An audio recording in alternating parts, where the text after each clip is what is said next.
Hi there. Are you looking to experience more love, more peace, and more abundance in your life? Do you want to wake up each day with greater purpose and feel more fulfilled? If you are, then this is the place for you. Welcome to Center for Spiritual Living, North Jersey. Over the past 2 decades, our open and affirming community has created a safe space for all to come and be uplifted. I hope you enjoy watching, and if you like what you see, please visit us at cslnj.org. Hey, welcome everybody. Good morning. Welcome to another beautiful Sunday celebration here at CSLNJ. I don't, we've got people coming from all over, so I'm sure the weather's different everywhere, but it's a gorgeous day here and a good day to get wonderfully inspired by our wonderful speaker today. And Lynette is here in order to we know what Lynette does, and we're going to enjoy her doing it again today. But it's in the chat. If you would please, let's say who we are and what we know. Read along with me, please. We are an open and affirming science of mind community where the vibration of love lifts you, the wisdom of the ages inspires you, and the science of mind teaching empowers you. We believe that heaven and hell are states of consciousness that you experience in this lifetime, and that you are the architect of your life, and that it is never too late to know true happiness. All righty. I want to thank Lynette for being here today, and for Reverend Dr. David being here today, and also for Brian for being our practitioner of the day today as well. If we have anybody new here, welcome. We love having new people join us, and if you have any need for more information about us, you can get us at cslnj.org. Be happy to help you in any way we can. With each moment in our lives, we are opening to that part of us which is always open, always available, always connecting with us. That consciousness that is our true selves, that consciousness which is the nature of our being, that guides us, that is eternal, that speaks truth to power, and is available for us to listen to. We are opening to that truth. We are opening to that power, opening to that knowledge. More and more, deeper and deeper, the message is reaching us louder and more clearly each and every day. And so I bless this process. I bless the celebration of this process, which we join here today and every Sunday. And I bless the process that continues throughout each day, week to week, in between our celebrations. And so right now, I bless everyone, all participants in this celebration, all who are here, all who are present, all who are not, all who are impacted by the work that we do, by the opening, by the listening, by the understanding. I bless it all, knowing that it is all good. It is all good because we are all one. That part of us that is larger than ourselves, but that part of us that is part of us all, inseparable, eternal. In gratitude for this and so much more, I surrender this word into life, into light, into law, into the highest truth, the only truth there is. please release with me by saying, and so it is. And so it is. Thank you, Brian. And thank you, Lynette, for that chant. Now it is time for our Audacity to Awaken affirmation, our theme for 2026. It is in the chat, and please read along with me. I awaken today with the courage to see myself clearly and love myself wholly, as I am and as I am not. I open my heart to curiosity, trusting that every question leads me deeper into truth. I embrace conscious evolution, knowing that life is always expanding through me. I release what no longer serves and boldly claim my divine power. I am awake, I am courageous, and I am fully alive to the brilliance of my becoming. And now we will go to Brian for today's reading. Yes, and today's reading comes from Ralph Waldo Emerson from his essay, The Oversoul. We live in succession, in division. We live, in succession, in division, in parts, in particles.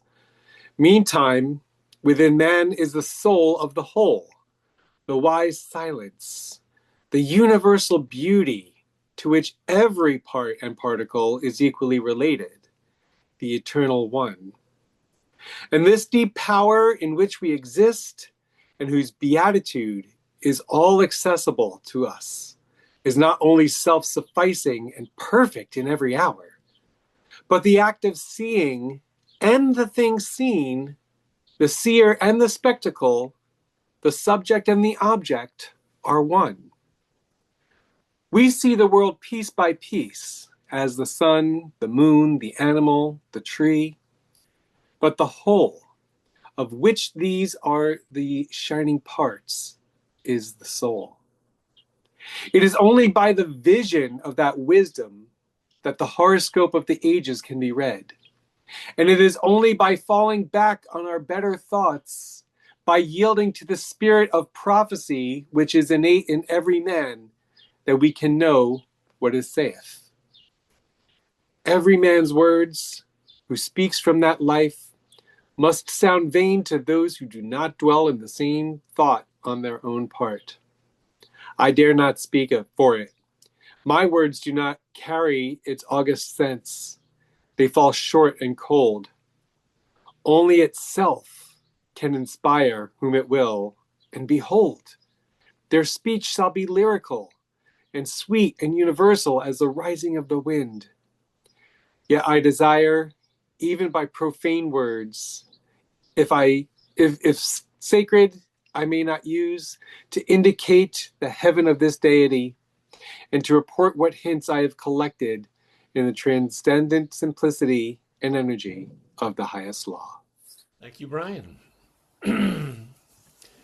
Now we know we go every week. It's so vitally important. And we know, where does peace start? Right here, right deep inside every single one of us. And it's what we bring forth. It's what our practices, our spiritual practices, and all lead us to, leading this beautiful, peaceful life that we share with others. So as we do in our peace practice, please repeat after me. I am the peace I wish to see. I know this peace for my family.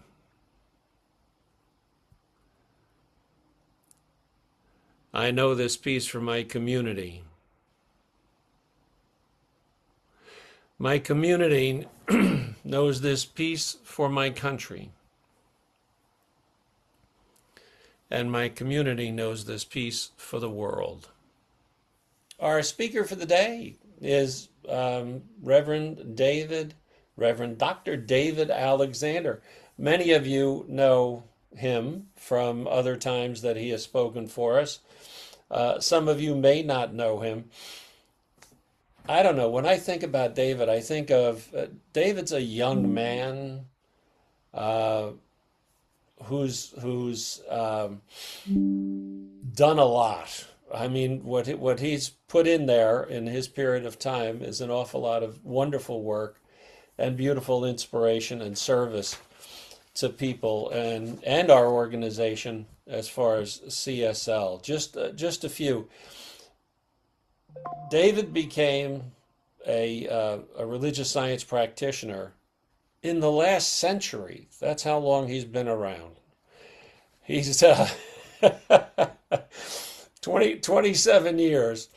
Yes, that he's been a licensed practitioner with CSL. And in 2004, he co founded the New Thought Center for Spiritual Living, and he served there as minister for 15 years.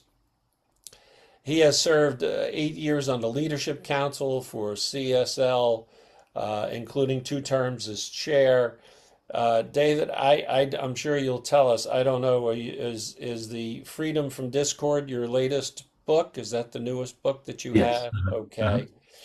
Okay. Freedom from Discord: The Promise of a New Thought Liberation Theology. Plus his weekly podcast. You want to tune in for that. So you can see what I mean. He's a very young man who's just been around a long time. So I give you Reverend Dr. David Alexander. Welcome, David. Thank you so much. Thank you, Neil. Thank you. Good morning, everyone. Um, I just loved hearing you say young man. Keep saying that. Young man who's been around for a long time. I grew up in religious science, so yeah, I guess I have been around and serving for a long time. And it's great to be with you all, to see faces I remember and know, and to make new connections today. Thank you, Lynette, for that music. My goodness, I want to hear more. And the reading today was perfect. Made some notes, and Emerson and the Oversoul. I love Emerson. One line that stuck out to me there: that we are the seer and the spectacle. The seer, and I don't know about you, but I've been witnessing some spectacles lately. So as we get into the topic today of wholeness, I want to bring that in. Like, what does that mean to be witnessing these spectacles that we might be perceiving as something we are seeing over there and witnessing or watching, versus knowing that we are the seer and the spectacle, right? Which denotes what is our relationship to that thing. And so, for me, I am just grateful to be here today as a spiritual practice, right? Speaking, meditating, praying, participating in this philosophy is a part of, for me, the path of liberation. To remember, why we are all here. And I love your theme of the year, the audacity of awakening. That's so perfect.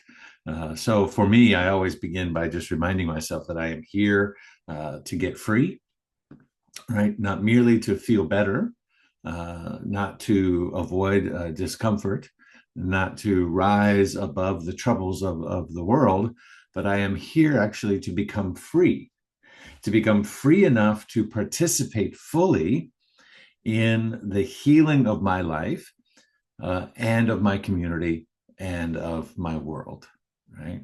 Which can only come through, as we know, if you've studied in classes, the works of Ernest Holmes, that when I say participate in the healing, that can only come through the revealing of the wholeness that we already are, right? There is no true activity of healing, only the process in healing, which is the revealing of spirit and the nature of who we are. And so I am here to awaken, to be fully available to that divine truth, to know that I am already enough, and to know that I am ready for what the world holds for me today. And I invite you to join me in that.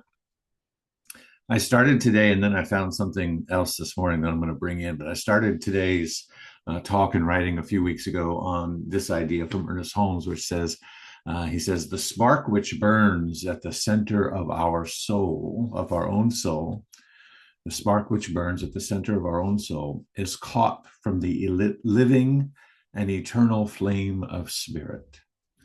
The spark which burns at the center of our own soul is caught from the living and eternal flame of spirit, which to me says that there's a spark within each of us that comes from that eternal flame that is, and that our calling and our work is to recognize that spark, to see it in ourselves, to see it in each other, to nurture it, to express it, to breathe into it, to fan it, right, to make it come alive and awake and illuminate. We kindle the flame by learning how to live from our divine center. We kindle it by recognizing the divine center in others. We kindle it by working for wholeness in our communities and in the world. And we kindle it by looking to the great teachers and way showers who remind us of the ways and the means by which this is possible, whether that is teachers like the Christ or the Buddha or the Atman or the various illuminary figures throughout history.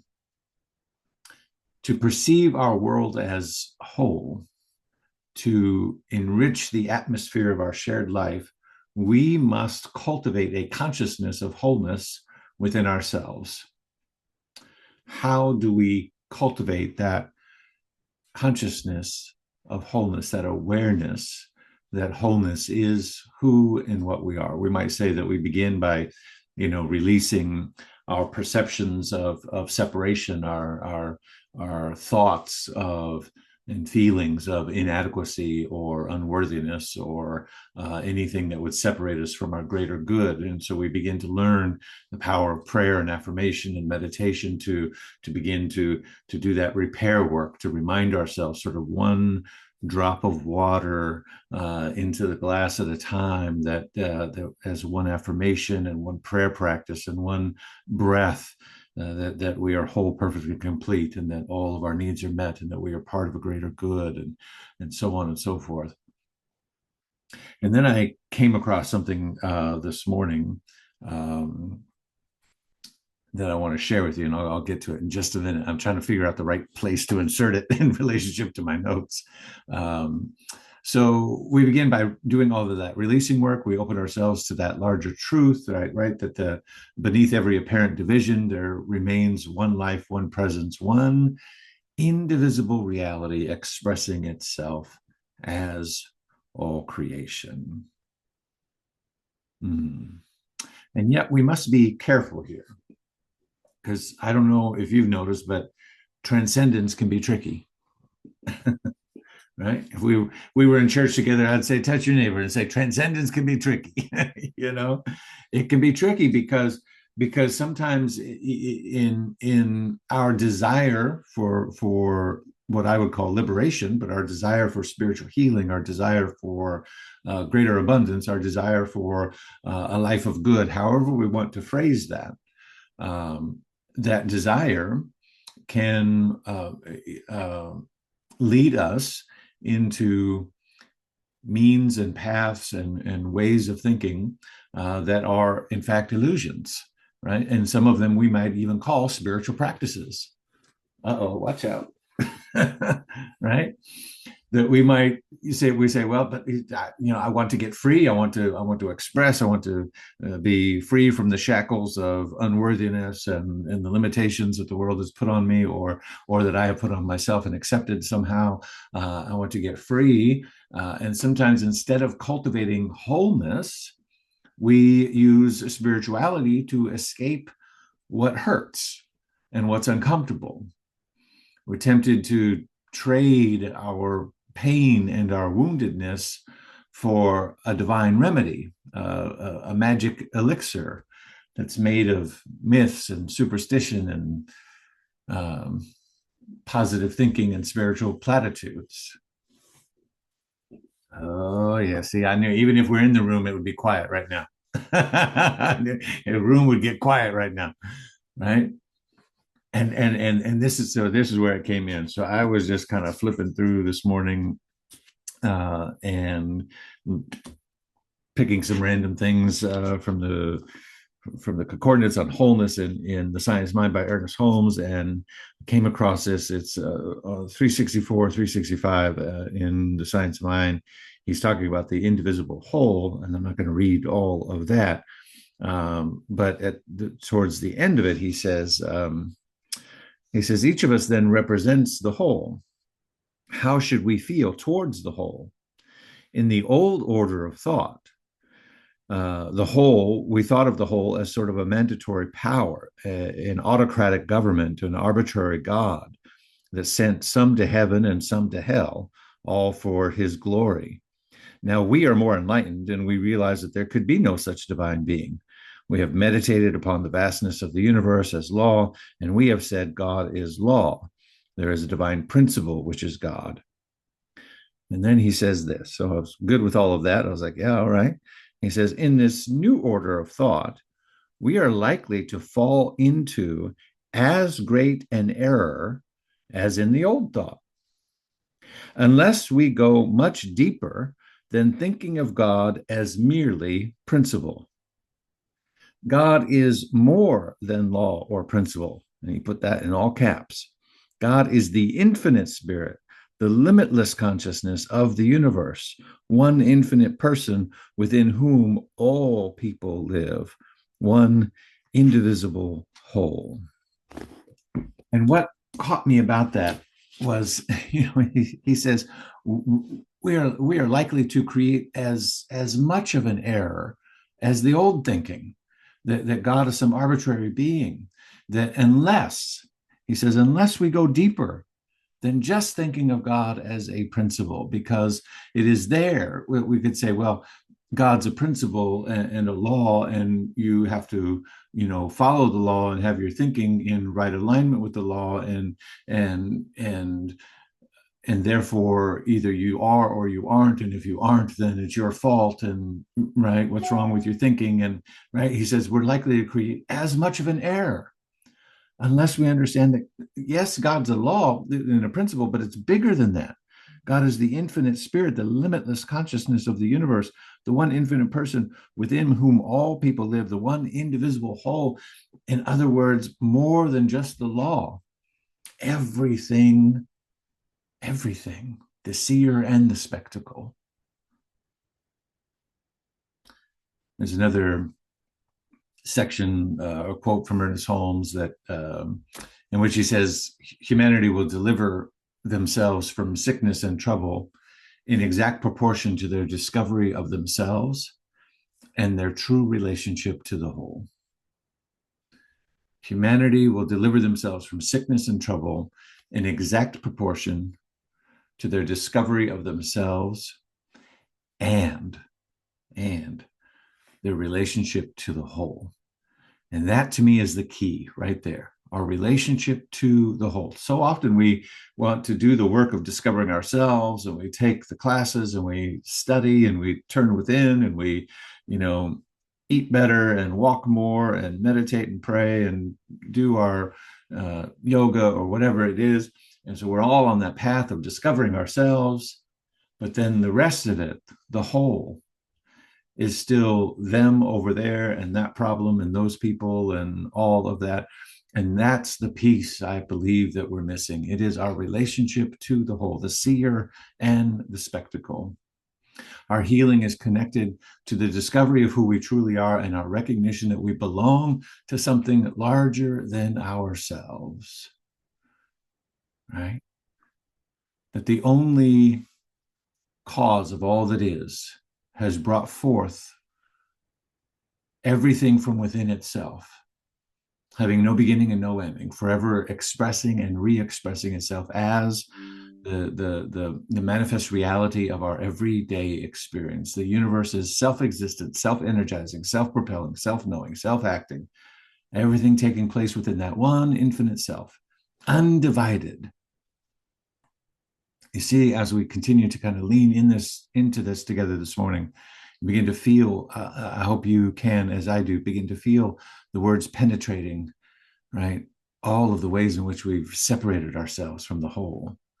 And we just keep repeating this notion over and over again. And all of a sudden we say, oh, yeah, everything, meaning that too, whatever that is for you, right? Yeah, that thing over there too. Everything.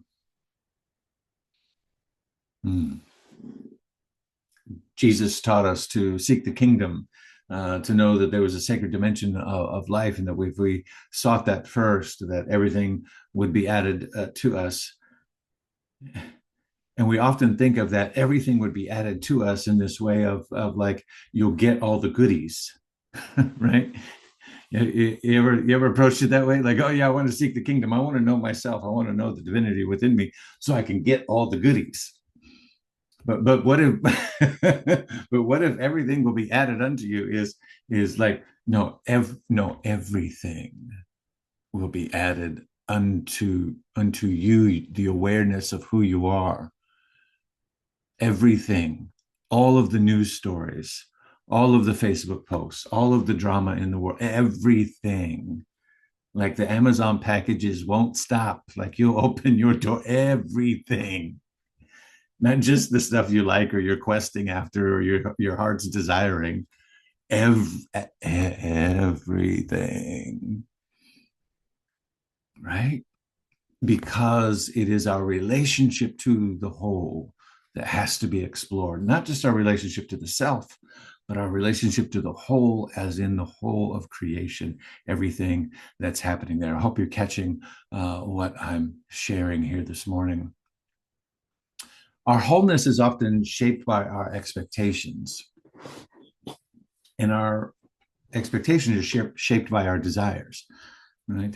We know that the ego wants us to be safe, but the soul wants us to be free. Because we want safety, we may try to embrace what feels good, what's pleasant and affirming about life. But embracing only the pleasant will never lead us to wholeness or liberation.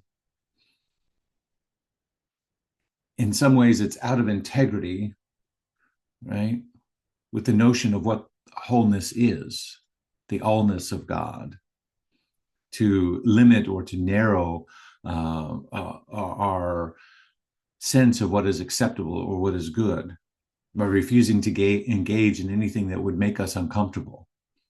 It's out of integrity with the wholeness that is seeking to express through us. Because the wholeness is our true nature, and that integrity is seeking to express through us. And if that wholeness is in alignment with all that is, then in many ways, and many of you who know me know that my work lives both at the intersection of consciousness and social justice, then I have come to believe that wholeness is really a form of justice. If wholeness is alignment with all that is, and that all is in divine order, then wholeness is a form of justice, because everything is in right relationship with everything else. There's an embracing of the whole. There's an integrity that is taking place, a restoration of right relationship and right order. And so I began thinking that, well, what if wholeness is a form of personal justice, right, within our own sphere of consciousness, our body and our mind and our lives? And what if justice, like in the external kind of community world level, is really collective wholeness? And therefore injustice, right, is a lack of alignment, the lack of wholeness being expressed.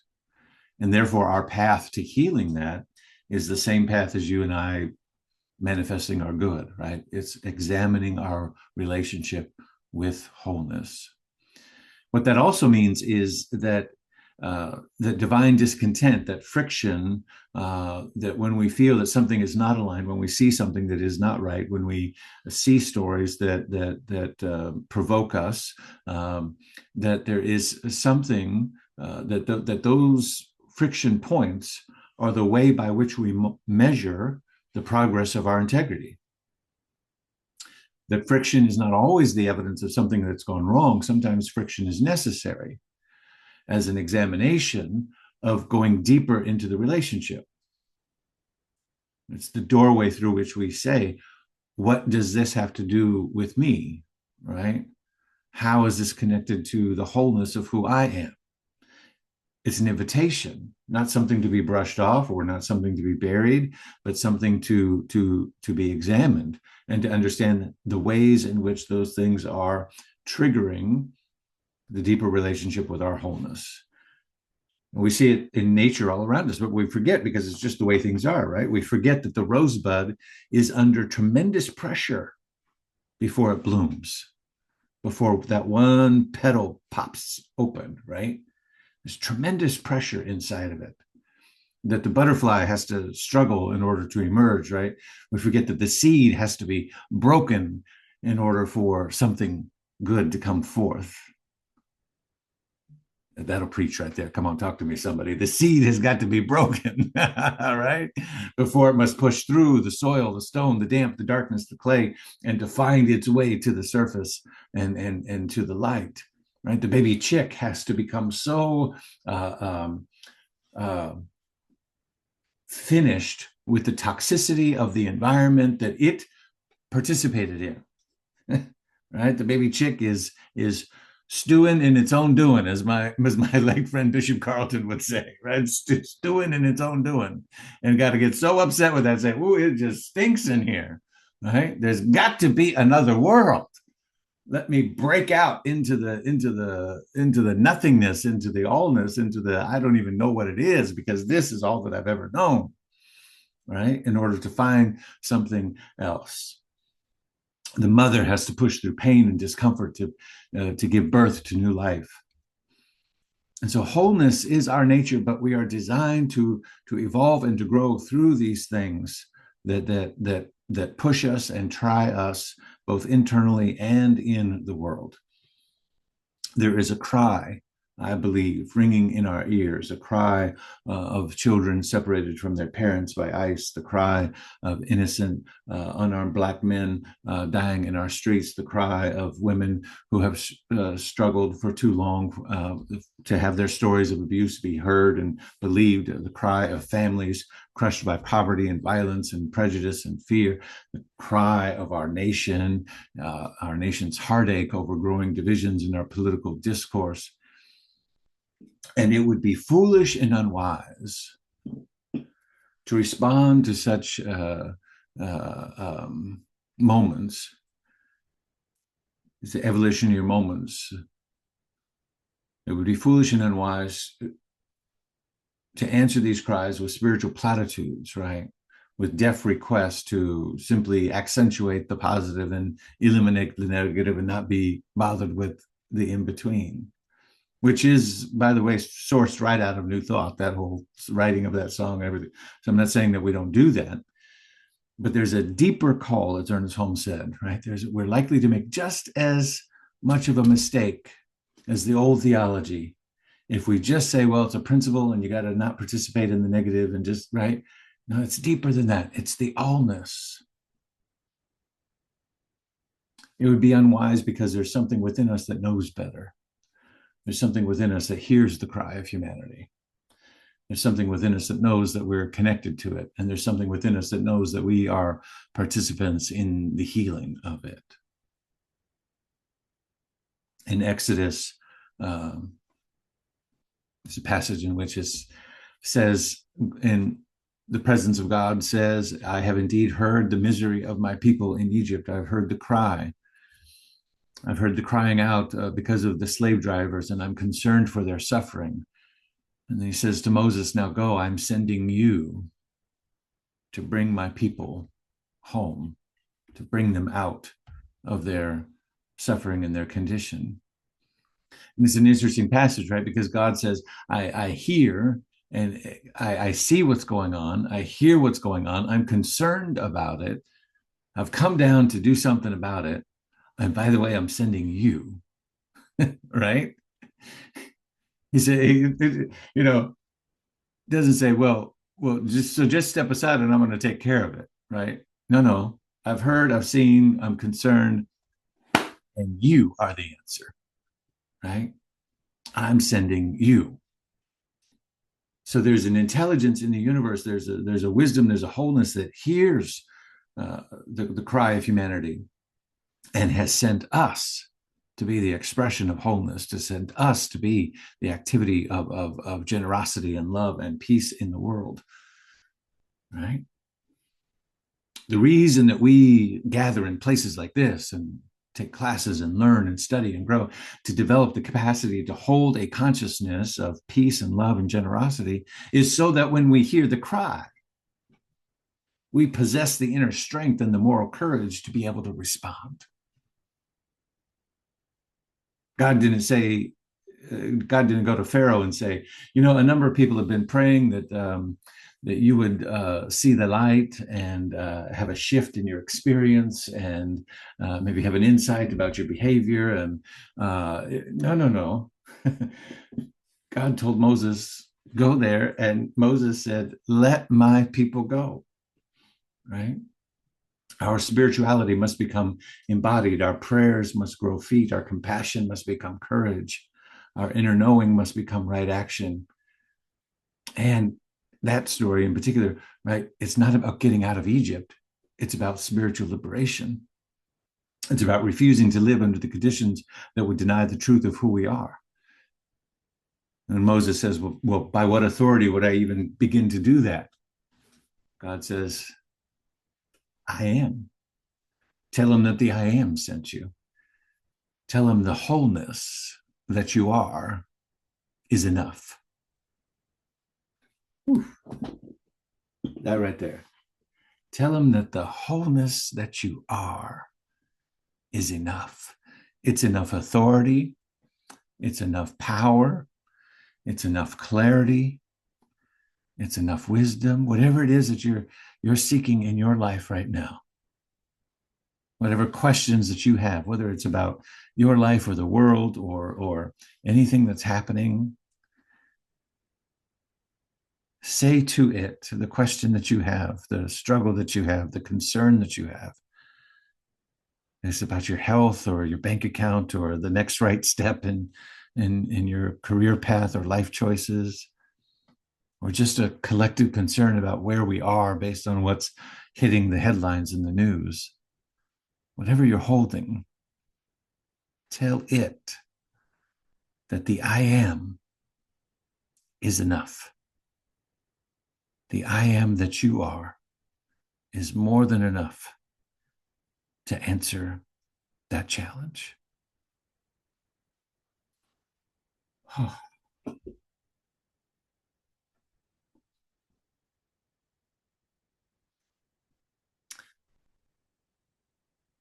I did put this in here to close, but I felt like that's it right there. That's the whole thing. There's a beautiful little poem by Lynn Unger. It's called Breathe. It goes like this. It says, breathe, said the wind. How can I breathe in times like this when the air is full of smoke and of burning tires and burning lives? Just breathe, the wind insisted. Easy for you to say if the weight of injustice is not wrapped around your throat, cutting off all air. I need you to breathe. I need you to breathe.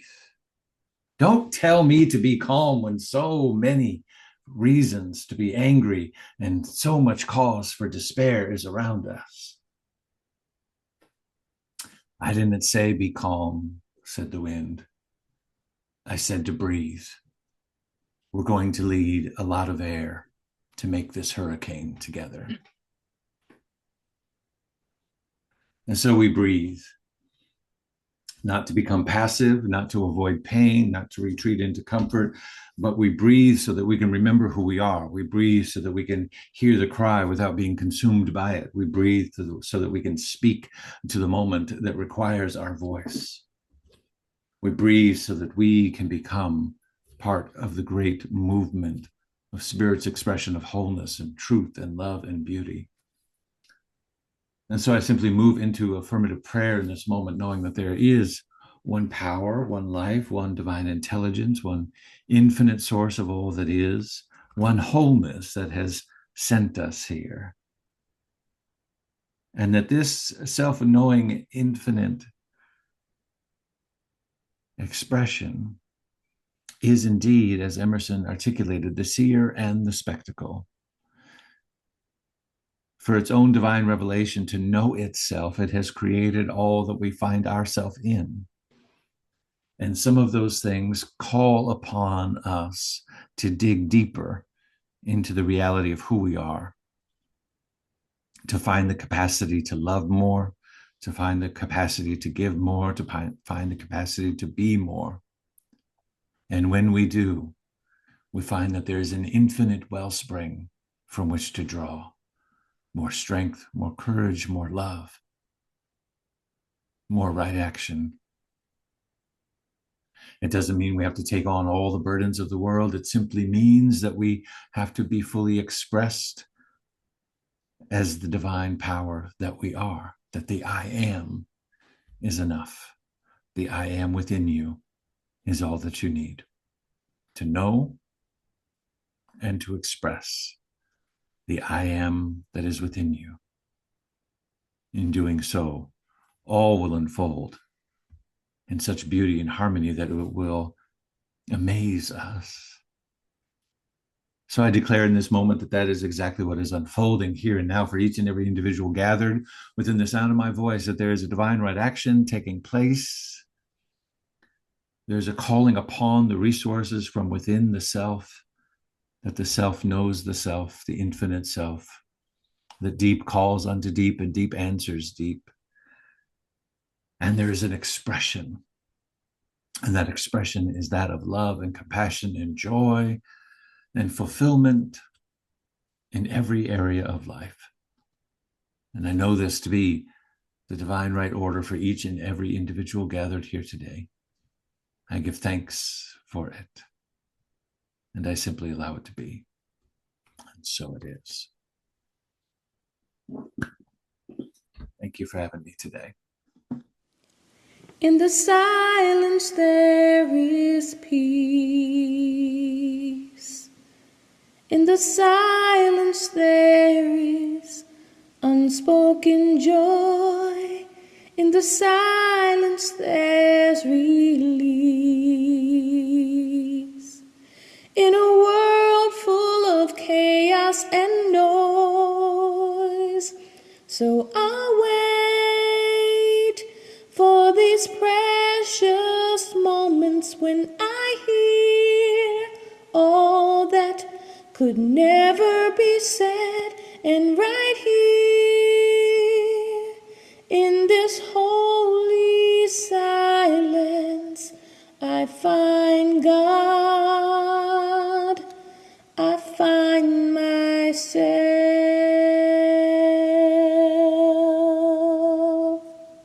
Thank you, Lynette. And Reverend Dr. David, thank you. What a powerful talk, powerful message, just very, very inspiring. You are appreciated greatly here at CSLNJ. If you ever want to move, man, come to New Jersey. We're ready for you.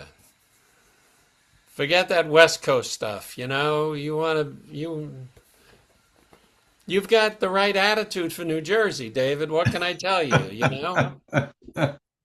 Thank you. Appreciate that. So, but thank you for today. Really, really appreciate it. My honor. Thank you. While we're thanking people, I want to express gratitude again for every week we talk about all the love, the caring, the volunteering, the efforting, the physical work, the financial donations, which are so important to us, that everybody has done for this community. That this community, not as old as Reverend Dr. David. We don't go back to the last century, we're just this century, but we're still been around for like 23 years now. So 20, whatever it is, 23, 24 years. So we want to keep that going. So please keep those donations coming in, and we appreciate all the effort that you do to make things happen for us as well. And with that, I have it in the chat. Please say along with me our conscious giving affirmation.